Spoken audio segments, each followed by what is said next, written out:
Breakups bring not only pain, but also leave voids that are hard to fill in our hearts. In the days that follow, you may wonder, do they regret their decision? Do they miss the beautiful moments we once had? It's a feeling of emptiness that everyone experiences after losing an important relationship. But there's a glimmer of hope. Your ex might realize that breaking up was the biggest mistake they ever made, and you, with positive changes, could be the reason they want to come back. So, is there a way to make them realize your worth, feel regret, and yearn to reconnect? If you want to know the answer, join us as we explore the deep psychological secrets behind breakup decisions and how to turn your silence into a force that makes them regret. If you want to go further on this journey, don't forget to subscribe to the channel so you don't miss out on the most valuable insights. Start your journey of change now. First, let's talk about the cycle of hope, when memories bind the heart. Perhaps in the past, in a moment of vulnerability when love was still passionate, your ex might have uttered flowery, soaring words. I will never leave you. I will always love you. We will get married. We will be together forever. Or similar words, essentially conveying the meaning of eternal connection, even if the wording may differ. And at that time, you mistakenly, inadvertently, took those words as a sacred commitment, an unchangeable, unshakable vow. Then, in the bitter gotcha moment, when faced with the harsh truth, you bring those very promises to question them. As a last desperate attempt to hold on, why did you say those loving words if today you can heartlessly leave me? Here is a chance to renew your promise. While you make me so happy, let me bring you back to Russia from Greece. It sounds very logical. It seems right at that moment, because deep down in your heart, you are screaming, you are complaining. Why did you give me hope for a happy future, only to cruelly extinguish it like a bubble? I clung to your words, I trusted you, I gave you my whole heart, and now that trust, that heart, is being ruthlessly snatched away from you without mercy. But be alert, face the truth. That's just an excuse stemming from mixed emotions, hurt, an instinctive, impulsive reaction, not a logical argument or a legally binding commitment. Because, ironically, paradoxically, the human heart is inherently changeable, and love, however intense and passionate, is not immutable, not eternal. If your ex has ever made promises, sworn eternal vows, and then coldly turned away, understand that it is a clear, undeniable testament to the change in their thoughts and feelings. Don't torment yourself, and don't blame them too much. But the problem is, you often take too long, even struggle, get stuck, drowning in a mess of emotions to realize that harsh truth. You are stubborn, you want to use reason, logic to convince them, to remind them of what they said, with the faint delusional hope that it will make them reconsider, that they will stay with you because of past promises, because of old memories. And then paradoxically you cling to another sentence, uttered in the moment of separation, words that rub salt into the wound, that can break your heart. Maybe we should give each other space, try to open our hearts to meet other people. I don't think we can get back together. Or, it's not your fault, it's mine. I'm not sure, I don't see a happy future for us. And countless similar sayings, full of negativity. You once again unconsciously turn those words into a life sentence, a harsh judgment, an absolute statement with no room for change. She said we would never get back together, so that's it. All doors have slammed shut. She will never change her mind. Or she firmly asserted that there is no chance for us. So what hope is there? It's all over. Wait. Take a deep breath. Stop and reflect. The best thing you can do for yourself right now is to realize that your ex has changed from one state to another. And that means they can absolutely change again, even change back, return to the person they were before. I understand that you might immediately object. I don't want to be with someone who is like this today, like that tomorrow, loves today, breaks up tomorrow, loves today, breaks up tomorrow. Absolutely correct. Certainly no one wants to enter such a precarious relationship. And with a truly solid foundation for the relationship, along with the effort to nurture and heal from both sides, you can completely limit that from happening in the future. Number 2, your ex's feelings when they want you back. The question is, what really goes on in your ex's mind after a breakup, especially when you apply the no contact strategy? Do they really realize their mistake and want to come back? The truth is, that doesn't always happen, and I want to emphasize this again. It doesn't always happen.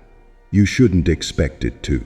You should recognize that, for most people, it's a long process. However, in many cases, especially when the foundation of the relationship was good and your post-breakup reaction wasn't overly negative, it's highly likely that your ex will go through a process of changing their perception, from believing that the breakup decision was right to doubting and finally realizing their mistake.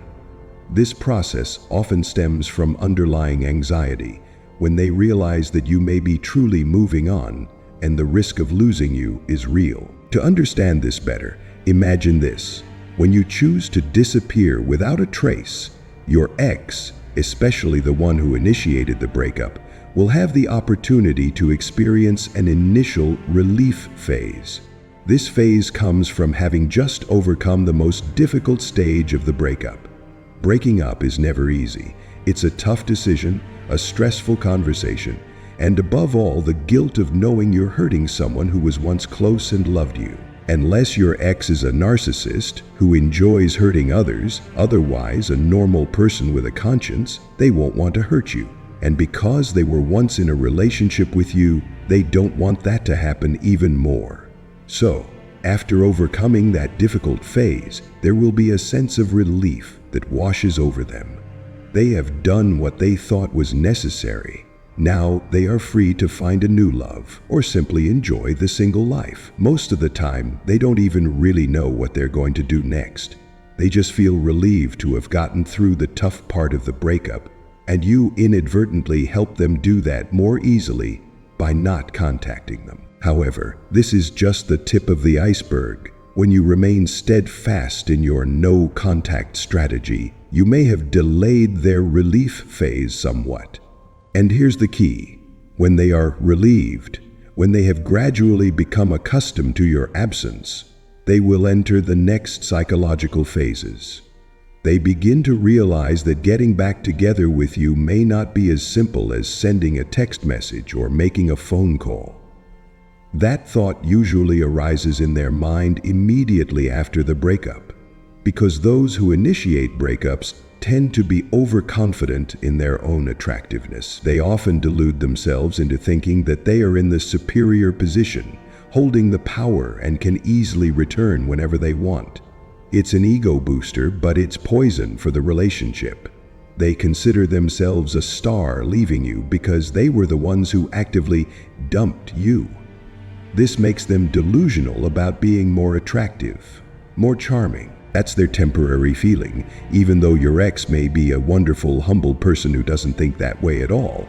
It's just a temporary psychological state. When people put themselves in the position of the one who initiated the breakup. And so when they reach the point where they can look back, logically, that's when things start to change. That's why I always emphasize that 30 days of no contact is not enough. Some people apply no contact for 30 days and then their ex comes back, but that number is very small, not enough to form a rule. Usually it takes 45 days or more, even 3 months, for no contact to really take effect. Now think about this. They need a long enough time to reassess everything, to absorb the fact that they haven't heard from you. No messages, no calls, no signals. And how long has it been? They will check their phone and then suddenly realize 20 days, 40 days, or 60 days have passed.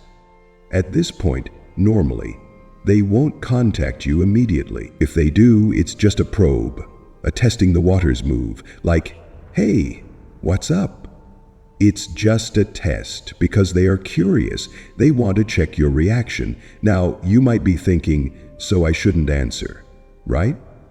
No, I didn't say that. You shouldn't ignore them because when they have taken the initiative to contact you and you respond normally, politely, but not eagerly, not being the one to initiate the conversation, that's when you are on the right track. You are gradually regaining balance. Because, similar to the act of breaking up, it puts them in a higher position on the attraction totem pole, the one in control. And then not hearing from you for a few days when you don't proactively text back will make them drop rank a bit. Because now the roles have reversed. They have become the pursuer, even if it's just a social act, a casual conversation, like when you have a friend and you're always the one initiating contact. And maybe you have short conversations, but they never start the conversation first. That feeling isn't very pleasant, is it? And you start to wonder if you really matter to them, if your friendship means to them what their friendship means to you. This case is similar. Therefore, the key here is not to initiate contact first. Ignoring them completely can discourage them and send them back down the path of leaving you. I advise you not to ignore them, because if they have taken the initiative to contact you, it means you are making progress. You are achieving what you want, which is your ex starting to talk to you again. They are contacting you. There is a certain interest there. They are testing the waters. Because your ex has realized that you may not be as easy to get back as they thought. That they can't just break up with you, walk away, then change their mind and have you back easily. That it's not quite like that. They will become a little more cautious because they realize they can't have you back immediately.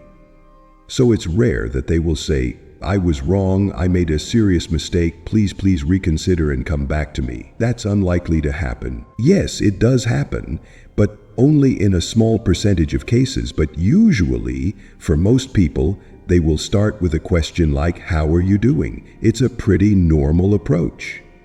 And so the notion that you have to receive a heartfelt confession, a desperate plea to get back together or you won't respond, is a misconception and ridiculous. If your ex is a mature thinker, they will start with something normal to see if you will respond to them. And they will try to feel their way in this conversation and see if they can gauge whether you are open to getting back together. And so ignoring them will hinder that progress, making them think that maybe they can't have you back. And for some people, especially if there has been a period of time, a buffer between the breakup that has taken place for a long time, then that can be understood as it's over.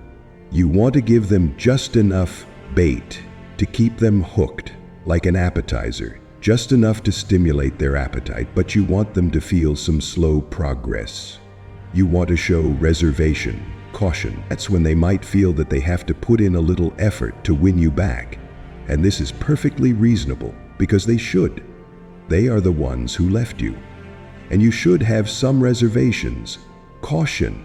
You should appear unsure, but remain open. And that's even a good way to answer them if they bluntly ask, what do you think about getting back together? I suggest that instead of saying yes, definitely, you should say, I'm open to it, but I just want to take things slowly. Because if they get you back immediately, it's like the buyer's remorse effect. All that excitement and then disappointment because it was too easy. Sure, no problem. They can easily get you back like that. That's not what you want either. But in that moment, when your ex realizes, and I want to emphasize deeply realizes, not just suspects, that the breakup was a mistake, and internalizes that moment and says to themselves, this is a mistake, then a lot of negative things happen inside them. This is the moment of awakening for your ex, the moment when they realize, not just intellectually, but with their whole heart and soul, that the decision to break up was a mistake, a hasty and immature move. It's not just a fleeting thought, but a thorough and profound understanding, forcing them to face reality. I was wrong. In that moment, their mind will be flooded with negative, chaotic emotions, like a relentless storm with no escape. Fear is the overriding emotion, more intense than anything else. They begin to doubt, question themselves with a myriad of questions. Can I mend this relationship? Can I make them come back to me? Or have they really let go, truly moved on to a new path where I don't exist? Even worse, they may fear that their reappearance will only hurt you more, and therefore you will never agree to return. Have they destroyed everything with their own hands, given up something precious, only to now regret it hopelessly? Currently, the balance of power has completely reversed. They are in a passive position, dependent on your compassion and forgiveness. Second, and then like a rewind, they reminisce about everything. They weren't wrong. You didn't actively try to hold on after the initial, understandable reaction to the breakup news. You chose not to contact them, and of course they would never think that you were applying some psychological tactic. And if someone asked them, "Is he using the no-contact trick on me?" then the answer ironically would only be, "Who knows?" They can only speculate, and it is this uncertainty that will gradually gnaw at their minds, driving them crazy in the true sense of the word. All they know is that it's been a long time since they've heard from you, and they can check, verify it's been a long time. No pursuit, no contact attempts from you. Have I ruined everything beyond repair with my own happiness? Have I destroyed everything, given up my own happiness? And then your ex will feel an extremely uncomfortable feeling, the feeling of being inferior, of being demoted compared to you, so that now you suddenly become the more attractive one, the one who is desired and sought after. The situation has completely changed. That's why they will usually be more gentle, more probing, because inside them is a sense of hesitation and fear. They realize that perhaps they have made a serious mistake, and now you hold all the power. You are the one in charge of the game. Will you become a vindictive person, someone who never forgives, so that they will never have a chance to make amends, never be able to move forward? Because, deep down, you are still writhing in pain, and therefore you turn it into a weapon to retaliate, to make them taste the pain you once endured, and then your reaction will be, "Leave me alone," instead of, "Let's sit down and work this out."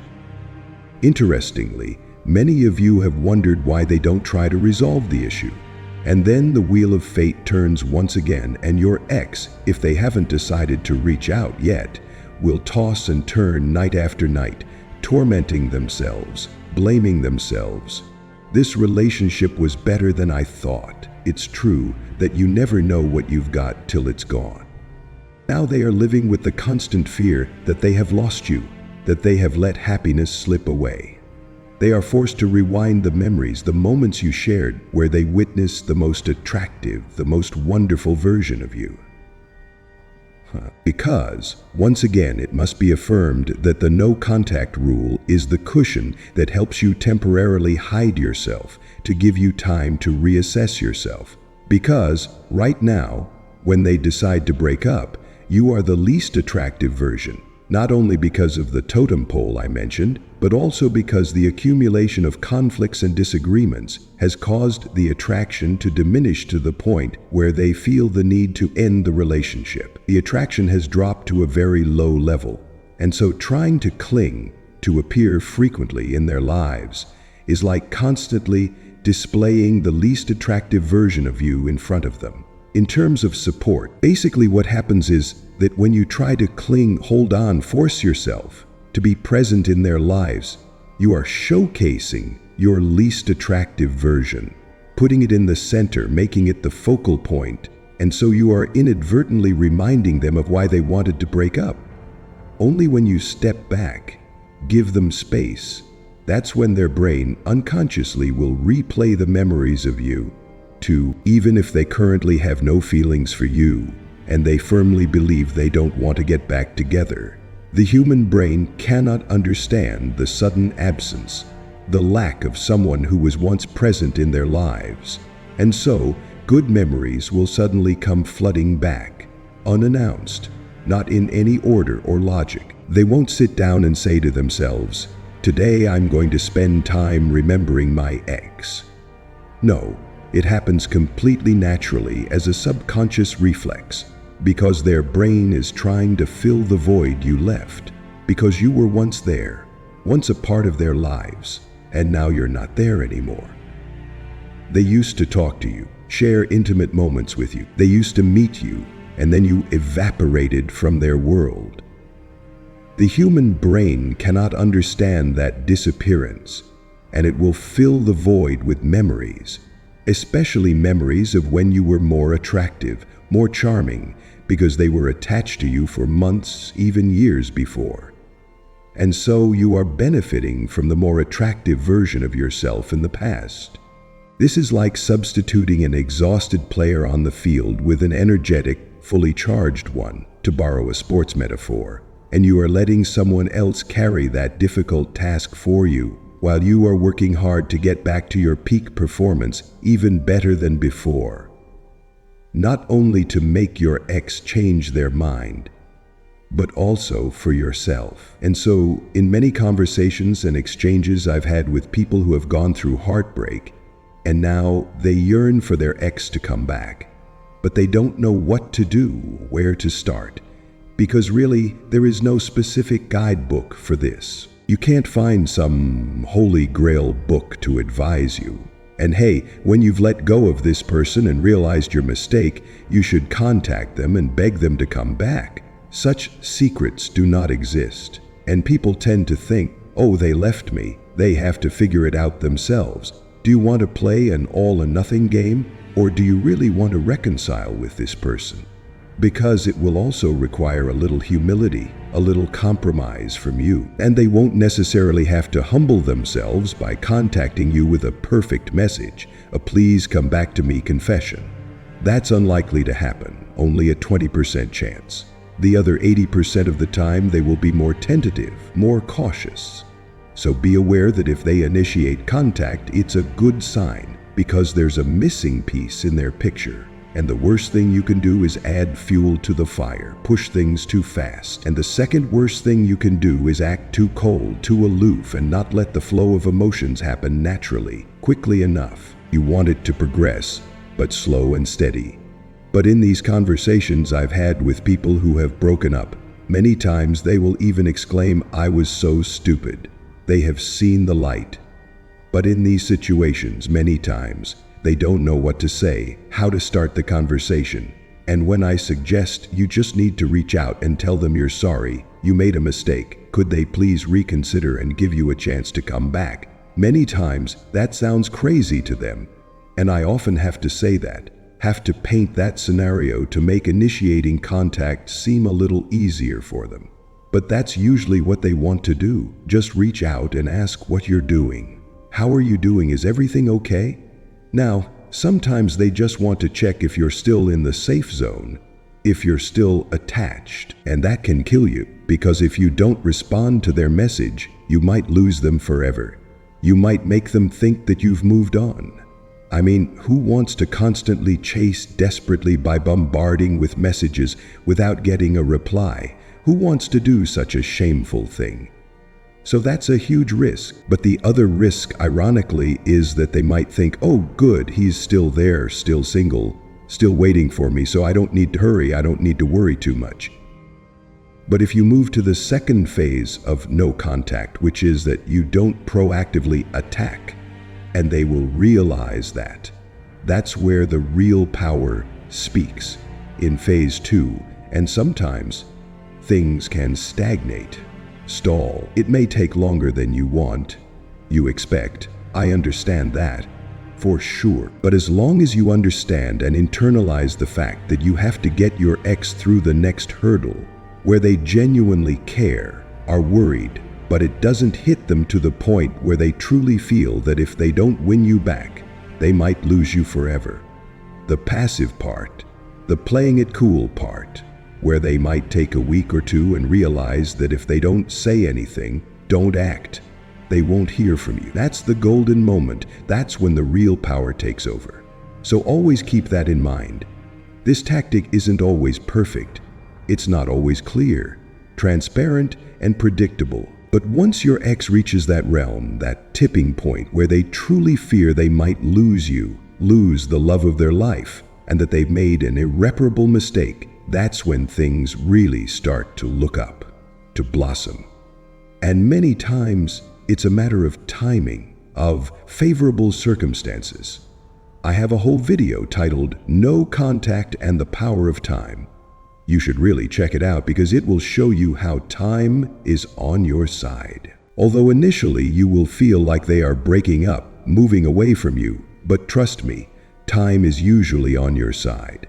And I understand that things don't always go as planned. Not every ex will come back. All you can do is try your best. You can put yourself in the best, brightest position to make your ex humble themselves and turn around and gradually make it happen.